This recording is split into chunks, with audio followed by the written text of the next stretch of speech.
শুরু করছি আমি তো ভালোবাসি তোকে উপন্যাস। লিখেছেন সালমা চৌধুরী। এই পর্বটা কাঙ্ক্ষিত পর্ব, মানে বি স্পেশাল পর্ব, পর্ব ৭২-এর পরের পর্ব। মেঘ বিমোহিত নয়নে মুন্নিয়াপুর মুখের পানে চেয়ে আছে। রূপকথার গল্পের মুগ্ধতায় ডুবে নিজের মাথা ব্যথার কথা বেমালুম ভুলে গেছে। যেখানে ২ বছরের প্রণয়ের পূর্ণতা পেতে আবিরের মুখ থেকে ভালোবাসি শুনতে মেঘ উন্মাদ হয়ে উঠেছিল, সেখানে আবির ১৫ বছর যাবৎ পাগলের মতো একতরফা ভালোবেসে গেছে, এটা ভেবেই আঁতকে উঠছে মেঘ। ছোটবেলার এত এত স্মৃতির ভিড়ে মেঘের মনে আবিরের স্মৃতি খুব কমই আছে। আবিরকে নিয়ে অতীতে ভাবতে গেলে মেঘের সর্বপ্রথম মনে পড়ে জয়ের কারণে থাপ্পড় খাওয়ার ঘটনাটা, যেখান থেকে আবিরের প্রতি ঘৃণা আর বিরক্তি জন্মেছিল। যার দরুন এক বাসায় থেকেও আবিরের সাথে ২ বছরে একটা সামান্যতম কথাও বলেনি। এমনকি আবির চলে যাওয়ার পর ৭ বছরে একবার হ্যালো পর্যন্ত বলেনি। অথচ আজ সেই কথাগুলো মনে করে আনমনে হেসে ফেলল। ভেতরে ভেতরে নিজের প্রতি বেশ ক্ষুব্ধও হচ্ছে। যেখানে এমপির মেয়ের ২-৪টা কমেন্ট সহ্য করতে পারেনি, আবিরের অনুমতি না নিয়ে ব্লক করে দিয়েছিল, মালার ২ দিনের আলগা ভালোবাসা সহ্য করতে পারেনি, সেখানে জয়ের সাথে বন্ধুত্বের কারণে আবিরের থাপ্পড় মারাটা মেঘের কাছে আজ অযৌক্তিক মনে হচ্ছে না। মুন্নি আপু আনমনে হেসে বললেন, জানো মেঘ, তোমাকে যতবার আমি মেহেদি পরিয়ে দিই ঠিক ততবারই সাজ্জাদের কথা মনে পড়ে। হয়তো নাম খেয়াল ছিল না, কিন্তু বাসার সামনে দাঁড়িয়ে থাকা পিচ্চি ছেলেটার মুখটা সবসময় ভাসত। অনেকবার তোমাকে জিজ্ঞেস করতে চেয়েছি, কিন্তু সাজ্জাদের নিষেধ অমান্য করে জিজ্ঞেস করার সাহস করে উঠতে পারিনি। কাল যেহেতু তোমাদের বিয়ে, তাই আজ নিশ্চিন্ত মনে কথাগুলো বলতে পারছি। মেঘ, তুমি খুব ভাগ্যবতী যে সাজ্জাদের মতো একজন জীবনসঙ্গী পেতে যাচ্ছ। বড় বোন হিসেবে সাজেশন দিচ্ছি, যাই হোক না কেন সবসময় ওর পাশে থেকো। মেঘ সদাশয় হেসে উত্তর দিল, ইনশাল্লাহ আপু, আমি তো ওনার পাশে থাকবো, একদম ওনার লক্ষ্মী বউয়ের মতো। মুন্নি আপু নিঃশব্দে হেসে মেহেদি পড়াতে ব্যস্ত হয়ে গেছেন। এর মধ্যে আবির ভিডিও কল দিয়েছে। মেঘ কল রিসিভ করেই স্পষ্ট চোখে তাকালো। মুগ্ধতায় মেঘের ২ চোখ চিকচিক করছে, ঠোঁটে লেগে আছে নিষ্কষিত হাসি। মেঘের কোমল প্রাণ হৃদয়ের প্রাণোচ্ছল হাসিতে আবির বরাবরের মতো মোহিত হলো। বুকের ভেতরটা নিখাদ ভালো লাগায় ছেয়ে গেছে। আবিরের হৃদয়ের গহীনে চলমান উত্তাল ঢেউ সামলে অনুষ্ণ কণ্ঠে প্রশ্ন করল, মাথা ব্যথা কমেছে? কিছুটা। মেহেদি দেওয়া শেষ? ১ হাত বাকি। আবির কিছুটা ততস্থ হয়ে জানতে চাইল, নাম লিখেনি তো? না। আবির মৃদু হেসে বলল, আচ্ছা, নাম কিন্তু আমি এসে লিখব। কালকের জন্য ২টা শাড়ি পছন্দ করেছি, কোনটা নিব বল? মেঘ ঠোঁট বেঁকিয়ে শক্ত কণ্ঠে বলল, আপনার যেটা ভালো লাগে সেটাই নিন। আমার তো ২টাই ভালো লাগছে। আমি ভেবেছিলাম ২টাই নিয়ে নিব, কিন্তু সাকিব বলতেছে বিয়ের শাড়ি নাকি একটাই নিতে হয়। এজন্য কনফিউশনে পড়ে গেছি। মেঘ ভ্রু গুটিয়ে ধীর কণ্ঠে জানতে চাইল, আপনি আবার কবে থেকে কুসংস্কার মানতে শুরু করেছেন? তোর সাথে মিশতে মিশতে আমিও কেমন জানি হয়ে যাচ্ছি। কথায় আছে না, সঙ্গদোষে লোহা ভাসে। মেঘ ক্ষুদ্র চোখে তাকিয়ে আস্তে করে বলল, দেখান শাড়ি। আবির ক্যামেরা ঘুরিয়ে শাড়ি দেখাচ্ছে। মুন্নি আপুর ১ হাতে মেহেদি দেওয়া শেষ। এর মধ্যে আকলিমা এসে খাওয়ার জন্য ডেকে গেছেন। এই সুযোগে মেঘ ঝটপট বিয়ের শাড়ি, বউ ভাতের লেহেঙ্গা পছন্দ করে দিয়েছে। মুন্নি আপু খাওয়া শেষ করে আসতেই মেঘ কল কেটে আর ১ হাত বাড়ালো। ২ হাতে মেহেদি দেওয়া শেষে মুন্নি আপু চলে গেছেন। আসিফ আর আরিফ ওনাকে বাসা পর্যন্ত পৌঁছে দিয়ে আসছে। মিমের রুমে মেহেদি দেওয়ার ধুম লেগেছে। বন্যা অল্প স্বল্প মেহেদি দিতে পারে, তাই যত পিচ্চি ছিল সবাইকে এক নাগাড়ে মেহেদি দিয়ে দিচ্ছে। মিমকেও বন্যায় মেহেদি দিয়ে দিয়েছে। জান্নাত সহ ওর ২-৩ জন মেহেদি আর্টিস্ট ফ্রেন্ড আসছে, যারা রিয়া, সোনিয়া আরও কয়েকজনকে মেহেদি দিচ্ছে। বন্যা মেহেদি দেওয়ার ফাঁকে একবার মেঘের রুমে এসে দেখা করে গেছে। তখনও মেঘের মেহেদি দেওয়া শেষ হয়নি। মেঘের মেহেদি দেওয়া শেষ অনেকক্ষণ হলো। এক হাত পুরোপুরি শুকালেও অন্য হাত এখনো শুকায়নি। কথার কথা মানুষজন বলে মেহেদির রং যত গাঢ় হয় জামাই তত বেশি ভালোবাসে। এছাড়া মুন্নি আপু বলেছেন মেহেদি যত বেশি সময় রাখবে রং তত গাঢ় হবে। এজন্য মেঘ চিন্তা করেছে আজ সারা রাতেও মেহেদি তুলবে না। মেঘ ব্যালকনিতে দাঁড়িয়ে আপন মনে ভাবছে, আবিরের দেশে ফেরা, প্রথম দেখা, গান গাওয়া, বাইকে ওঠা, কাশবনে যাওয়া, আবিরের জন্মদিন পালন করা, মাইশা আপুর বিয়ে, নিউ ইয়ার, ভ্যালেন্টাইন সহ প্রতিটা ঘটনায় মেঘের চোখে স্পষ্ট ভাবছে।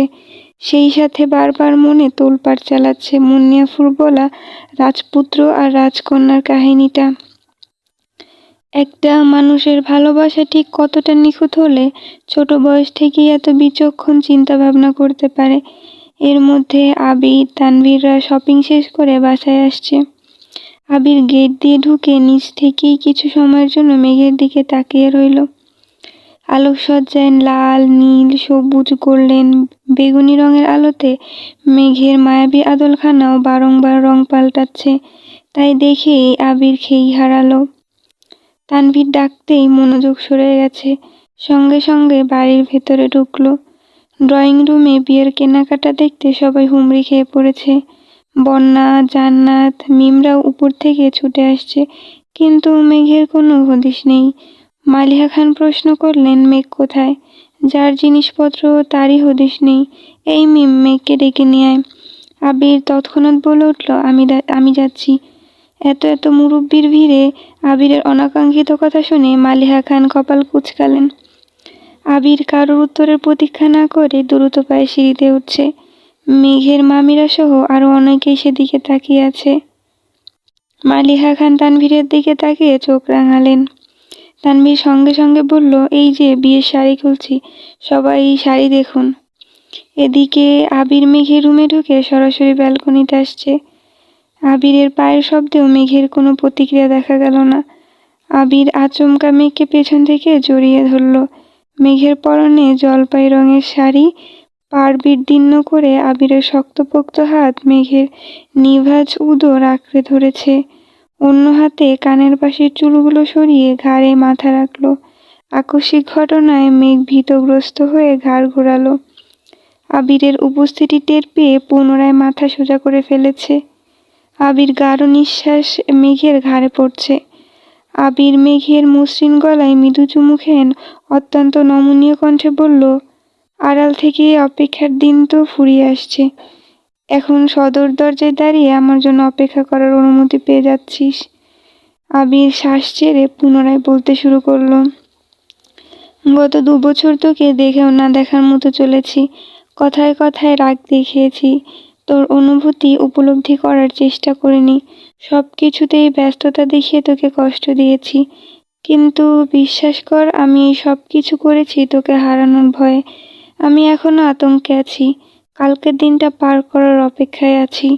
অপ্রকাশিত আনন্দের অন্তরালে আমার এক নভোস্থল ভয় জমে আছে। তোকে পূর্ণাঙ্গ রূপে আমার করে পাওয়ার আকাঙ্ক্ষা আমার মস্তিষ্ককে স্থির হতে দিচ্ছে না। আমি তোকে বড্ড বেশি ভালোবাসি মেঘ। ছোটবেলা থেকে নিজেকে একটা কথাই সবসময় বলতাম, মেঘ আবিরের হাসির কারণ, মেঘকে কষ্ট দেয়া ভীষণ বারণ। অথচ দেখ, গত 2 বছর ধরে অনিচ্ছা সত্ত্বেও তোকে কতবার কষ্ট দিয়েছি, কতভাবে কাঁদিয়েছি, যার জন্য আমি নিজেকে আজও ক্ষমা করতে পারি না। গত 2 বছরে যা ঘটেছে সব ভুলে যা প্লিজ। আজ এই মুহূর্ত থেকে আমরা নতুন জীবন শুরু করতে যাচ্ছি, যেই জীবনে কেউ কাউকে ইচ্ছাকৃত কাঁদাবো না, কষ্ট দিব না। প্রতিনিয়ত নবরূপে একে অন্যের প্রেমে পড়ব, আর নতুনভাবে ভালোবাসার সূচনা হবে। তুই রাজি তো? আবির থামতেই মেঘের নাক টানার শব্দ কানে বাজল। মেঘ ফুপিয়ে ফুপিয়ে কাঁদছে আর ঘন ঘন শ্বাস ফেলছে। আবির মেঘকে ছেড়ে আতঙ্কিত কণ্ঠে বলে উঠল, এই মেঘ, কাঁদছিস কেন? আবিরের হাত থেকে মুক্তি পেতেই মেঘ অকস্মাৎ আবিরের দিকে ঘুরে আবিরকে জড়িয়ে ধরে কান্না করতে করতে বলছে, আপনিও আমাকে মাফ করে দেন প্লিজ। আমি জেনে বুঝে আপনাকে অনেক কষ্ট দিয়েছি। স্বার্থপরের মতো সবসময় শুধু নিজের দিকটাই চিন্তা করেছি। একটা বারের জন্য আপনার আবেগ, অনুভূতি, কষ্ট, খুশি নিয়ে ভাবিনি। আমি মাত্র 2 বছরেই আপনাকে পেতে পাগল প্রায় হয়ে গিয়েছিলাম, অথচ আপনি 15 বছর আমার দেওয়া কষ্ট নীরবে সহ্য করে গেছেন। আপনার নিগৃহ প্রেমানুভূতির সামনে আমার 2 বছরের ভালোবাসা আজ ফিকে হয়ে গেছে। আপনাকে যে পরিমাণ কষ্ট দিয়েছি সেই কষ্ট আমি আজীবন ভালোবেসেও পরিশোধ করতে পারবো না। আমি আপনাকে ভালোবাসি, খুব ভালোবাসি, কিন্তু সেটা আপনার ভালোবাসার কেবলমাত্র 1%। আপনি আমাকে প্লিজ মাফ করে দেন। আবির মেঘকে আলতোভাবে জড়িয়ে ধরে মৃদুস্বরে বলল, আপু সব বলে দিয়েছে তোকে? হ্যাঁ, এজন্যই বলি মেয়েদের পেটে আসলেই কোনো কথা থাকে না। মেঘ আর কিছু বলছে না। আবিরের বুকে মুখ গুজে একমনে কেঁদেই যাচ্ছে। মেঘের চোখের পানিতে আবিরের টি-শার্ট ভিজে গায়ের সঙ্গে লেপ্টে গেছে। মেঘের দুহাত আবিরের পিঠে থাকায় মেঘের মেহেদি রাঙা হাতের মেহেদি ডিজাইন অল্প স্বল্প দাগ আবিরের পিঠে লেগে গেছে। মেঘকে কয়েকবার থামতে বলাতেও মেঘ যখন থামছেই না, তখন আবির বাধ্য হয়ে উষ্ণ স্বরে মেঘের কানে কানে বলতে শুরু করলো, সমস্যা নেই, তোর 1% আর আমার 99% ভালোবাসার ফলস্বরূপ আমাদের আহিয়ার আগমন ঘটবে। তবুও তুই এভাবে কাঁদিস না। আহিয়ার কথা শুনেই মেঘ লজ্জায় আড়ষ্ট হয়ে আবিরকে ছেড়ে দূরে সরে দাঁড়ালো। আবির তপ্ত স্বরে পুনরায় বলল, তুই বললে কাল থেকে প্ল্যানিং শুরু করি।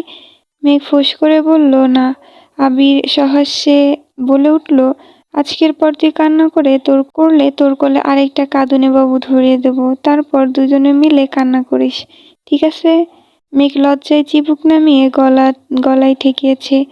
আবির মেঘের চোখ মুছে মেঘকে নিয়ে নিচে আসছে। ততক্ষণে তানভীর, সাকিব আর আসিফ মিলে মোটামুটি সবকিছু দেখিয়ে ফেলেছে। মেঘ আসতেই মেঘকে পুনরায় দেখাতে শুরু করলো। আবির স্থির দৃষ্টিতে মেঘের দিকে তাকিয়ে আছে। আচমকা রিয়া এসে বিড়বিড় করে ডাকলো, ভাইয়া। আবির নড়ে চড়ে উত্তর দিল, জি।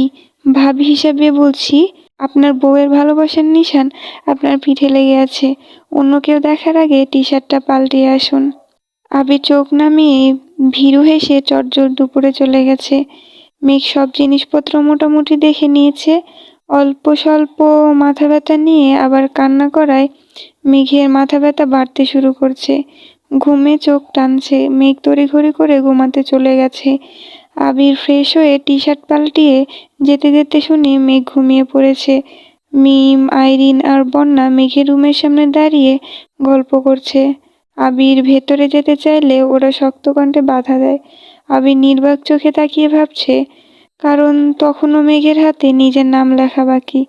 মিম আর আইরিন আবিরকে কোনোভাবেই রুমে ঢুকতে দিবে না। তাদের শর্ত একটাই, আবির যদি মেঘের হাতে নিজের নাম লিখে, তাহলে আবিরের হাতেও তারা মেঘের নাম লিখে দিবে। আবিরের মেহেদি দেওয়ার কোনো ইচ্ছে ছিল না, কিন্তু মেঘের হাতে নাম লিখতে হবে শুধুমাত্র সেই কারণে তাদের শর্ত মেনে নিয়েছে।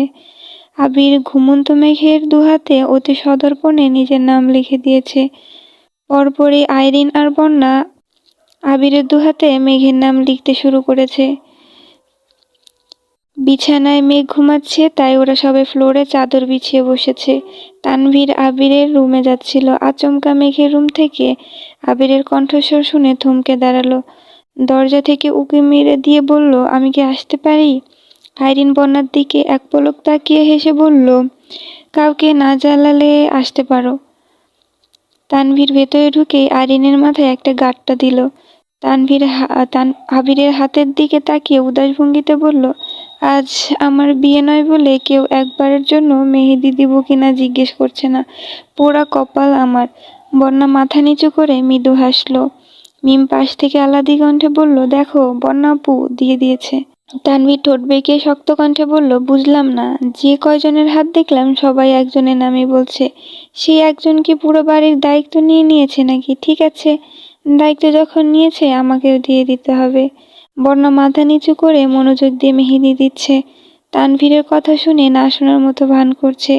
আইরিন কপাল গুছিয়ে রাগী স্বরে বলল, তানভীর ভাইয়া, তোমাকে আগেই সাবধান করেছি, কাউকে জ্বালাতে পারবে না। তানভীর ভারী কণ্ঠে বলল, আমি কি মেহেদি দিব না? আমাকে কি মেহেদি দিয়ে দিবে না? আবির অকস্মাৎ গুরুভার কণ্ঠে বলে উঠল, এই আইরিন, তানভীরের হাতে একটা ব্যাঙের ছাতা এঁকে দে, আর হ্যাঁ, ছাতার নিচে একটা ব্যাঙও দিস। বন্যা, মিম, আইরিন তিনজনে একসঙ্গে হেসে উঠল। তানভীর মুখ ফুলিয়ে রাগি চোখে তাকিয়ে বলল, অভদ্র জামাই, বউয়ের বড় ভাইকে যথাযথ সম্মান দেয় না। আবির শক্ত কণ্ঠে বলল, পার্সোনালি দেখা করবেন ভাইজান?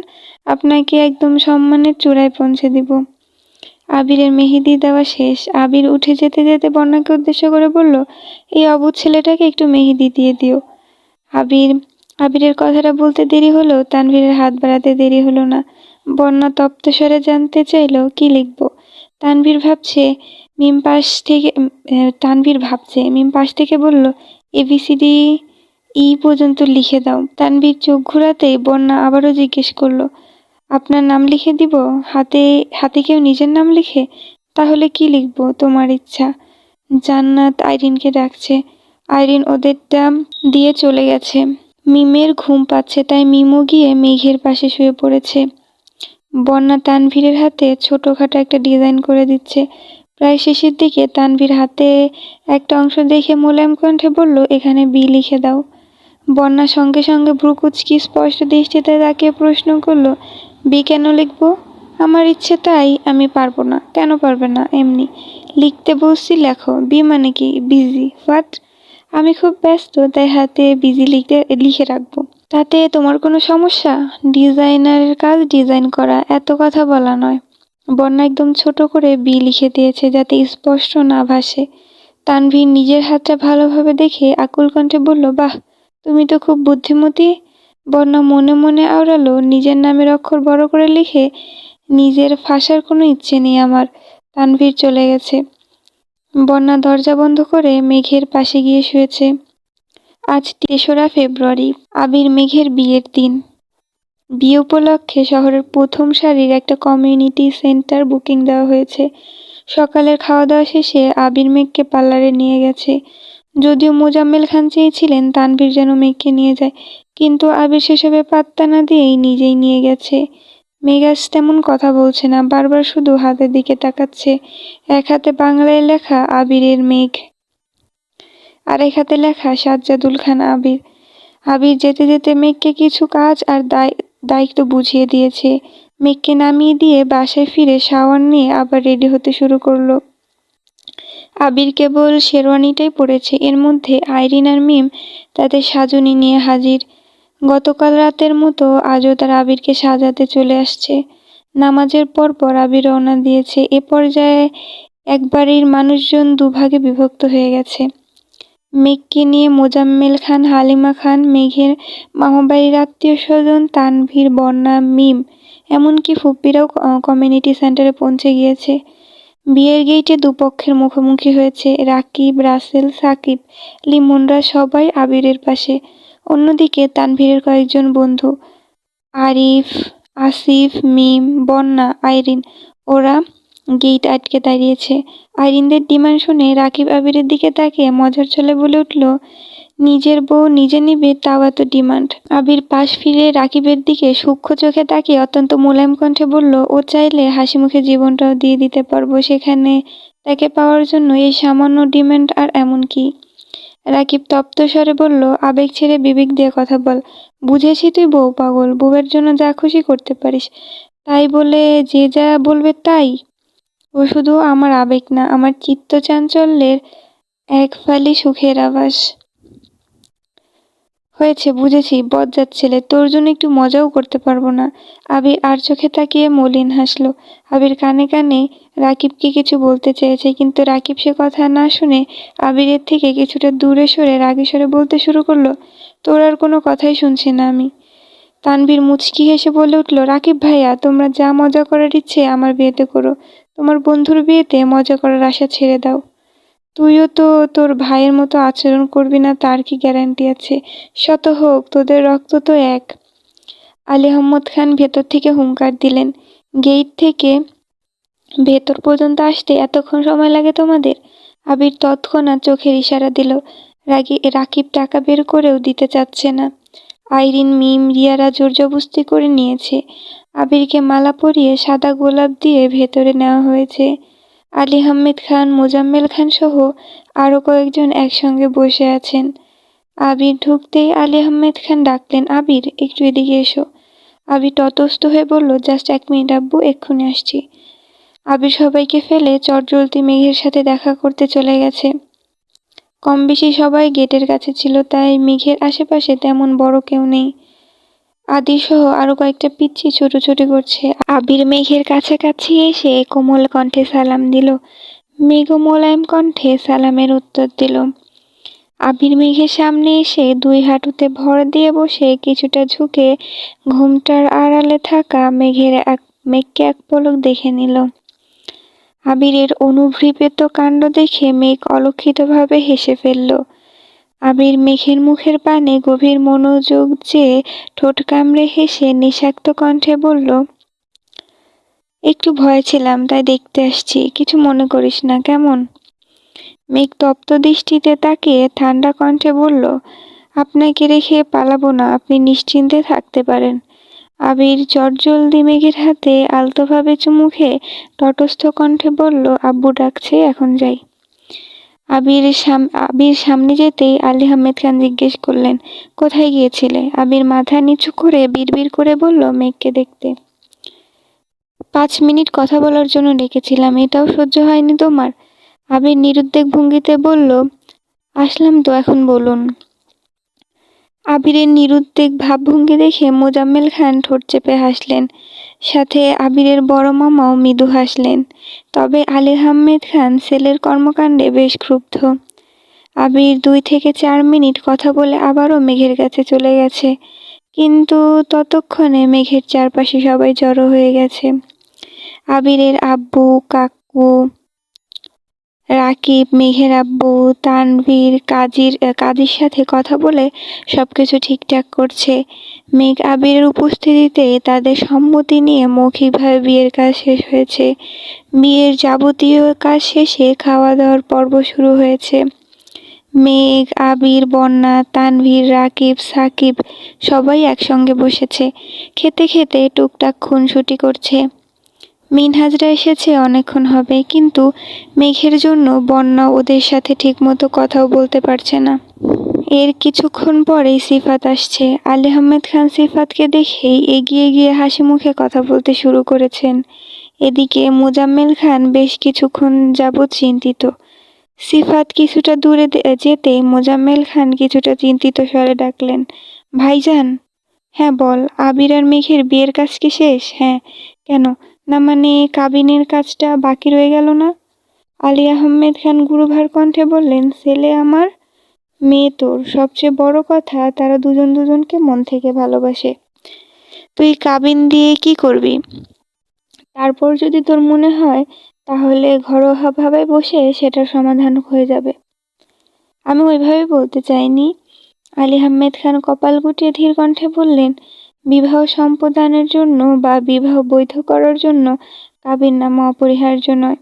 কাবিননামা একটা আইনি বাধ্যবাধকতা মাত্র। প্রাপ্তবয়স্ক দুজন ছেলে মেয়ের সম্মতি নিয়ে সব নিয়মকানুন মেনেই বিয়ে হয়েছে, এতে দুশ্চিন্তার কিছু নেই। আলী আহমেদ খান একগাল হেসে ফের বললেন, এখন খেতে চলো।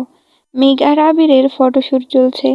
বন্যা কাছেই দাঁড়িয়ে আছে, যেন মেঘের কোনো সমস্যা হলে ঝটপট যেতে পারে। বন্যার আব্বু, আম্মু, ভাই আর বোন এসেছিল। খাওয়া দাওয়া করে মেঘ আবিরের সাথে কয়েকটা ছবি তুলে কিছুক্ষণ আগেই বেরিয়েছে।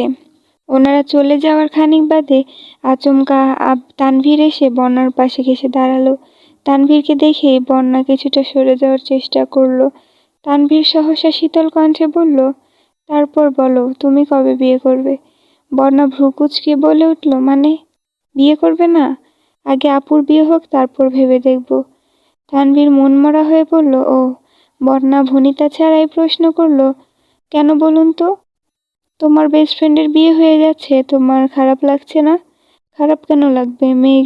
মেঘ তার প্রিয় মানুষকে বিয়ে করতে পেরেছে, এতে আমি খুব খুশি। তোমার প্রিয়? বলতে মোজাম্মেল খান দূর থেকে উচ্চস্বরে ডাকলেন, তানভীর। তানভীর ভয়ে আঁতকে উঠে, ও বাবা বলে তড়িৎ বেগে বন্যার পাশ থেকে সরে গেছে। বন্যা উদ্বেগহীন চোখে তাকিয়ে আনমনে হাসল। বাহিরে তানভীর যতই রাগে রাগে ভাব নিয়ে থাকুক না কেন, বাসার ভেতরে সে আপাদমস্তক ভীতু একটা ছেলে। মিম টেবিলে মাথা রেখে মুগ্ধ চোখে চেয়ে আবির আর মেঘকে দেখছে। মেঘের চোখে মুখে লজ্জা লজ্জা ভাব থাকলেও আবিরের চোখে লজ্জার ছিটে ফোঁটাও নেই। নতুন জামাইয়ের যেসব গুণাবলী থাকা প্রয়োজন তার একটাও আবিরের মধ্যে নেই। এই একবার মেঘের সাথে দুষ্টামি করছে, আবার তানভীর রাকিবের সাথে দুষ্টামি করছে। ছবি সুন্দর না হলে ফটোগ্রাফারের মাথায় গাঁটটা দিয়ে স্টাইল শিখিয়ে দিচ্ছে। মিম সেগুলোই মনোযোগ দিয়ে দেখছে। আরিফ একটা আইসক্রিম মিমের সামনে রেখে মৃদু স্বরে বলল, খেয়ে নাও। মিম মাথা তুলে তাকিয়ে প্রশ্ন করলো, আমি কেন খাবো? গরমের মধ্যে আইসক্রিমটা খেলে তোমার ভালো লাগবে, তাই নিয়ে আসছি। মিম গম্ভীর মুখ করে বলে উঠল, আমার ভালো কবে থেকে চিন্তা করা শুরু করেছো তুমি? যেভাবে এদিক সেদিক হোঁচট খাচ্ছ, চিন্তা না করে উপায় আছে? মিম মুচকি হেসে আস্তে করে বলল, তুমি ধাক্কা না মারলেই হলো। শেষ বিকেলের দিকে হালিমা খানরা বাসায় চলে আসছেন। মেঘ আর আবিরকে বরণ করার প্রস্তুতি নিচ্ছেন। কাজের ফাঁকে মালিহা খান অকস্মাৎ প্রশ্ন করে বসলেন, তোর মেয়ের বিয়েতে তুই খুশি তো বোন? হালিমা খান মুচকি হেসে বললেন, একটা কথা বলবো আফা? বল। আবিরের সাথে মেঘের বিয়ের ব্যাপারে আমি আরো অনেকদিন আগেই ভেবেছিলাম। সত্যি? আমাকে বলিসনি কেন? কিভাবে বলতাম বলো? এই বাড়ির পুরুষদের কিছু বলতে গেলে ভয় লাগে, অন্তত পক্ষে বিয়ের বিষয়। প্রথমে মেঘের আব্বুকে বলতে চেয়েছি, কিন্তু ওনার ছেলে দেখার তোড়জোড় দেখে আর বলতে পারিনি। তারপর একদিন আকলিমাকে কথার কথা এমনিতে বললাম, সে তো ভয়ে শেষ। আমাকে সঙ্গে সঙ্গে বারণ করেছে যেন তোমাকে কিছু না বলি। আমি সব ভুলে একদিন তোমাকে বলে ফেলছিলাম। তৎক্ষণাৎ তোমার অতীতের ঘটনা মনে পড়ে গেছিল। আমার উল্টাপাল্টা চিন্তার জন্য বাসায় যেন নতুন কোনো অশান্তি সৃষ্টি না হয়, এজন্য আর কিছুই বলিনি। আবিরের আম্মু শীতল কণ্ঠে জানালেন, যা হয়েছে ভালোই হয়েছে। ছেলে মেয়ে পছন্দ করেছে, তারা ভাইয়ে ভাইয়ে সিদ্ধান্ত নিয়েছে, এতে আমাদের কোনো হাত নেই। মেঘের আম্মু মুখ ফুলিয়ে শ্বাস ছেড়ে মৃদু স্বরে বললেন, আমার মেয়েটার জন্য একটু ভয় হচ্ছে আফা। কেন? আমি জানি আবির মেঘকে অনেক পছন্দ করে, সারা জীবন আগলে রাখবে, কিন্তু সব কিছুর পরেও আবিরের শরীরে ভাইজানের রক্তই বইছে। তাছাড়া ও রাগটাও বেশি। রাগের মাথায় মেঘের সাথে যদি খারাপ আচরণ করে? মালিহা খান মলিন হেসে বললেন, এখনই এত ভয় পাচ্ছিস কেন? ওরা তো আমাদের চোখের সামনেই থাকবে, যা হবে দেখা যাবে। সন্ধ্যার আগে আগে আবির মেঘ বাসায় আসছে। ওদের বরণ করে দুধ মিষ্টি খাইয়ে বাকি নিয়মকানুন শেষ করে মেঘকে নিয়ে মালিহা খান ভেতরে চলে যাচ্ছেন। এদিকে আবির ড্রয়িং রুমে দাঁড়িয়ে নির্বাক চোখে তাকিয়ে আছে। সবার পূর্ণ মনোযোগ মেঘের দিকে দেখে আবির ভ্রু কুঁচকে প্রশ্ন করল, আমি এখন কি করব? মালিহা খান তপ্ত স্বরে বললেন, তোর যা ইচ্ছে কর গিয়ে। আবির দাঁতের দাঁত চেপে বিড়বিড় করে বলল, বউটাকে দিয়ে গেলে অন্তত দেখতে তো পারতাম। বন্যারা পরের গাড়ি দিয়ে আসছে, তাই একটু দেরি হয়েছে। মিম, আইরিন আর বন্যা গেটের কাছে আসতেই তানভীর গুরুভার কণ্ঠে ডাকলো, বন্যা। বন্যা সহ আইরিন আর মিম স্পষ্ট চোখে তাকিয়েছে। তানভীর তৎক্ষণাৎ বলে উঠল, আমি বন্যাকে ডেকেছি। তোদের নাম বন্যা? না, তাহলে এভাবে তাকিয়ে আছিস কেন? বন্যা মৃদু স্বরে বলল, কিছু বলবেন? সঙ্গে সঙ্গে মিম, আইরিন একসঙ্গে বলে উঠল, কিছু বলবা? তানভীর মুখ ফুলিয়ে রাগী স্বরে বলল, না।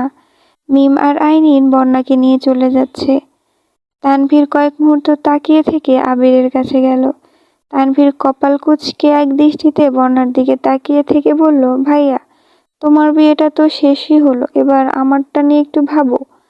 আবির চোখ ঘুরিয়ে তানভীরের দিকে তাকিয়ে রাশভারী কণ্ঠে বলল, আগামী 2 বছর এই বাড়িতে আর কোনো বিয়ে হবে না। আমি চাকরি নিলেও না। না কেন? আমার বউ অন্তত পক্ষে 2 বছর এই বাড়ির একমাত্র বউ হয়ে রাজত্ব করবে। তোর বোনের বউ ফিল শেষ হলেই তার ভাবিকে নিয়ে আসবো। ততদিনে তুই নিজেকে গুছা। তাই বলে 2 বছর? দেখ তানভীর, তুই আমার থেকে বয়সে 2 বছরের ছোট, তাই বিয়েটাও 2 বছর পরে করা উচিত। তাছাড়া আমি তোর বোনের মানসিক শান্তিতে ব্যাঘাত দিব না। তোকে 6 মাসের মধ্যে বিয়ে করালাম, সবকিছু ঠিকঠাক চললো। কোনো একদিন হয়তো আজ থেকে 10 বছর পর মেঘ আমার কাছে এই অভিযোগটা করলো, তখন আমি কি করব? ওকে কি এই দিনগুলো ফিরিয়ে দিতে পারবো? তানভীর মনমরা হয়ে বলল, থাক, আমি আর কিছু বলবো না। তানভীর মন খারাপ করে চলে যাচ্ছে। আবির মৃদু হেসে ফের ডাকলো, কিন্তু তানভীর আর তাকালো না। অবশ্য তাকালেও বিশেষ কোনো লাভ হবে না, কারণ আবির যা ভেবে রেখেছে তাই হবে। তানভীর জোরপূর্বক কোনো কিছু পরিবর্তন করতে পারবে না, আর করতে চায়ও না। আগামীকাল আবিরদের বাসায় অনুষ্ঠান হবে। একেবারে কাছের মানুষজন ছাড়া অতিরিক্ত কোনো মানুষ থাকবে না। আবিরের আব্বু চেয়েছিলেন একদিনেই অনুষ্ঠান শেষ করতে, কিন্তু মোজাম্মেল খানের এতে দ্বিমত ছিল। উনি মেয়ের বিয়ের জন্য এত বছর যাবৎ স্বপ্ন দেখেছেন, তাই আলী আহমেদ খান ওনার স্বপ্নকে বাস্তবায়ন করার সুযোগ দিয়েছেন। আবির আর রাকিব সন্ধ্যার পরপরই বেরিয়েছে, ফিরেছি প্রায় 11টা নাগাদ। ততক্ষণে বাড়ি মোটামুটি শান্ত হয়ে গেছে। আবির নিজের রুমে যেতে যেতে মেঘের রুমটা দেখে গেছে। রুমের দরজা ভেতর থেকে বন্ধ। সন্ধ্যার পর থেকে মেঘের সাথে আবিরের আর কোনো কথাই হয়নি। আবির 2-3 বার ডাকতেও গিয়েছে, কিন্তু আজ কেন জানি সাহস পাচ্ছে না। তাই রুমে এসে মেঘের নাম্বারে কল দিল। সারাদিনের ক্লান্তিতে মেঘ গভীর ঘুমে তলিয়ে গেছে। আবিরের কল বেজেই যাচ্ছে। মেঘের পাশ থেকে মাহমুদা খান ঘুম ঘুম কণ্ঠে মেঘকে ডেকে বললেন, মেঘ, ফোনটা সাইলেন্ট কর। মেঘ ঘুমের মধ্যেই নড়ে উঠল, কিন্তু ফোন ধরল না। গতকাল রাতে আবিরের রুমে আসার ঘটনা ছড়াতে ছড়াতে বড়দের কান পর্যন্ত চলে গিয়েছে, তাই মাহমুদা খান ইচ্ছে করেই আজ মেঘের রুমে শুয়েছেন। মেঘের এক পাশে মাহমুদা খান, অন্য পাশে বন্যা শুয়েছে। 2বার কল কেটে পুনরায় কল বাজতে শুরু হয়েছে। বন্যা মেঘের পাশ থেকে ফোনটা একটু তুলতেই আবিরের ছবি ভেসে উঠছে। বন্যা আস্তে করে বলল, ওই মেঘ, ভাইয়া কল দিচ্ছে। ভাইয়া নামটা শুনতেই মেঘের গভীর ঘুম কেটে গেছে। ঘুম ঘুম চোখ পিটপিট করে কল রিসিভ করে কানে ধরল। ফোনের ওপাশ থেকে আবিরের মোলায়েম কণ্ঠ শোনা গেল, আমার বউটা এখন কি করছে? মেঘ ঘুম ঘুম কণ্ঠে বলল, ঘুমাচ্ছে। আবির মুচকি হেসে বলল, কিন্তু আমার যে তার সাথে কথা বলতে ইচ্ছে করছে। সকালে বলবো। না, এখনই বলতে হবে। মাহমুদা খান আস্তে করে বললেন, মেঘ, ফোনটা রেখে ঘুমা। মেঘ ফিসফিস করে রেখে দেওয়ার জন্য কথা বলছে, কিন্তু আবির নাছোড়বান্দা, কথা তার বলতেই হবে। আবির তপ্ত স্বরে বলল, চল ছাদে যাই। কেন? আমার চাঁদটা দেখতে খুব ইচ্ছে করছে। এখন ছাদে যেতে পারবো না। ছাদের কথা শুনে মাহমুদা খান রাগী স্বরে বলে উঠলেন, এই আবির, ফোনটা রাখবি তুই? আর একটা রাত সহ্য করতে পারছিস না? আবিরের হঠাৎ পরিবর্তনে যারা খুব বেশি চিন্তিত তাদেরকে বলছি। উপন্যাসের প্রথম পর্বে উল্লেখ করা ছিল, আবিরের চাঞ্চল্যে মেতে থাকতো খানবাড়ি। সেই আবিরের চাঞ্চল্য কমার কারণটা আশা করি কারো অজানা না। তবু বলছি, মেঘকে থাপ্পড় দেওয়ার অপরাধে মেঘ যখন আবিরের সাথে টোটালি কথা বন্ধ করে দিয়েছিল, তখন ধীরে ধীরে আবিরের মনে সেটার প্রভাব পড়েছিল, আর সে চুপচাপ হতে শুরু করেছিল। 2 বছর চেষ্টা করে মেঘের সাথে সম্পর্ক ঠিক করতে ব্যর্থ হওয়ায় মেঘের উপর কিছুটা অভিমান করে দেশ ছেড়েছিল। এছাড়াও বেশ কিছু পর্বে আমি উল্লেখ করেছি আবির পরিস্থিতির শিকার, তাই যারা গুরুগম্ভীর আবিরকে মিস করছেন তাদের জন্য এক বালতি সমবেদনা। আমার গল্পগুলো যদি আপনাদের ভালো লেগে থাকে তাহলে চ্যানেলটা সাবস্ক্রাইব করে দিবেন।